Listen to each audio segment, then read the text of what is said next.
As much as possible ayaw ni Medeth magsalita kasi ayaw niya makakos ng stress.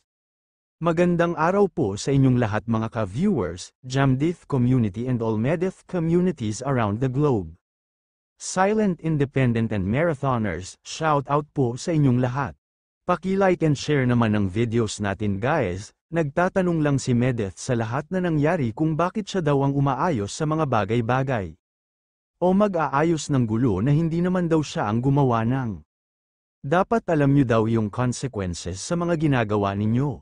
Marami din daw siya priorities, ang pag-aaral niya. Na kailangan pa daw niya pumagitna sa mga bagay-bagay. Hahanap ng solusyon sa mga ginagawa daw ninyo, siya pa daw na 22 years old. Mas kayo daw ang nakakatanda sa kanya, matagal niyo naman daw napapansin na nananahimik si Medeth. As much as possible ayaw daw niya talaga magsalita. Dahil ayaw nga niya mag-cause ng stress, paulit-ulit na lang daw talaga na pinipilt siya na magsalita. At dagdag pa niya na hindi daw siya biased, kahit sino pa man yan kapag mali-mali talaga. Kahit matanda ka pa daw sa kanya, kaya pinili niya manahimik na lang. In that way daw magkaroon daw ang lahat ng peace of mind. May nagsabi nga sa comment na may karapatan daw si Medeth magpahinto dahil community niya ang tinitira.